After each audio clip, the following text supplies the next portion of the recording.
പാലക്കാട് ജില്ലാ മത്സ്യത്തൊഴിലാളി union CITU collectorate മാർച്ചും ധർണയും സംഘടിപ്പിച്ചു. മത്സ്യ അനുബന്ധ തൊഴിലാളികളുടെ മക്കൾക്ക് ലംസം ഗ്രാന്റിന് പകരമായി പ്രത്യേക വിദ്യാഭ്യാസ പദ്ധതി നടപ്പിലാക്കുക, മത്സ്യ മാർക്കറ്റുകളുടെ ശോചനീയാവസ്ഥ പരിഹരിക്കുക, ക്ഷേമനിധി അംഗങ്ങൾക്ക് റിട്ടയർമെന്റ് ആനുകൂല്യം നടപ്പിലാക്കുക, തദ്ദേശ സ്ഥാപനങ്ങളുടെ പദ്ധതികളിലൂടെ മത്സ്യ അനുബന്ധ തൊഴിലാളികൾക്ക് ആനുകൂല്യങ്ങൾ നൽകുക, സമ്പാദ്യ സമാശ്വാസ പദ്ധതി അനുബന്ധ തൊഴിലാളികൾക്ക് ലഭ്യമാക്കുക, മത്സ്യ അനുബന്ധ തൊഴിലാളികൾക്ക് പ്രത്യേക ആരോഗ്യ സംരക്ഷണ പാക്കേജ് അനുവദിക്കുക, മലമ്പുഴ ഡാമിൽ മത്സ്യത്തൊഴിലാളികൾക്ക് ഗുണകരമാവുന്ന സഹകരണ സംഘം രൂപീകരിക്കണം തുടങ്ങിയ ആവശ്യങ്ങൾ ഉന്നയിച്ചായിരുന്നു മാർച്ച്. ജില്ലാ പഞ്ചായത്തിന് മുന്നിൽ നിന്നും ആരംഭിച്ച മാർച്ച് കളക്ടറേറ്റിന് മുന്നിൽ സമാപിച്ചു. തുടർന്ന് നടന്ന ധർണ ഫെഡറേഷൻ സംസ്ഥാന ജനറൽ സെക്രട്ടറി A. സഫറുള്ള ഉദ്ഘാടനം ചെയ്തു. 2016-21 സഖാവ് J. മേഴ്സിക്കുട്ടിയമ്മയായിരുന്നു കേരളത്തിന്റെ ഫിഷറീസ് വകുപ്പ് മന്ത്രി.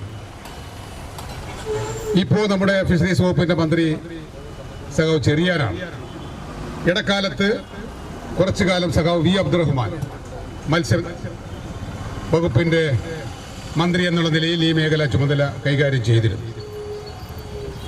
ഇവരോടെല്ലാം നമ്മൾ നമ്മുടെ ആവശ്യങ്ങൾ ഉന്നയിച്ചുകൊണ്ടുള്ള നിവേദനം സമർപ്പിച്ചതിൻ്റെ ഭാഗമായി നമ്മളെ കേൾക്കാൻ, നമ്മൾ പറയുന്നതിലുള്ള ശരി മനസ്സിലാക്കാൻ, അത് ഈ തൊഴിലാളികൾക്ക് പൂർണ്ണമായും അർഹതപ്പെട്ടതാണെന്ന ബോധ്യത്തിലേക്ക് സർക്കാരിനെ കൊണ്ടുവരാൻ നമ്മുടെ പോരാട്ട സമരങ്ങൾക്ക് സാധിച്ചിട്ടുണ്ട്.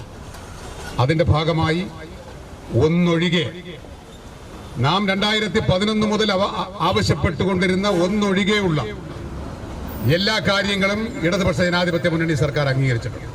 യൂണിയൻ ജില്ലാ പ്രസിഡന്റ് സുൽഫിക്കർ അലി അധ്യക്ഷത വഹിച്ചു. ഫെഡറേഷൻ സംസ്ഥാന കമ്മിറ്റി അംഗങ്ങളായ MM സൈദുപ്പ, ഉണ്ണികൃഷ്ണൻ മമ്പാട്, സക്കീർ പട്ടാമ്പി, ജില്ലാ കമ്മിറ്റി അംഗങ്ങളായ മുജീബ് റഹ്മാൻ, OM ബാബു, സുരേഷ് മലമ്പുഴ എന്നിവർ സംസാരിച്ചു. യൂണിയൻ ജില്ലാ സെക്രട്ടറി A. സമീർ ഖാൻ സ്വാഗതവും ജില്ലാ കമ്മിറ്റി അംഗം നാസർ നന്ദിയും പറഞ്ഞു.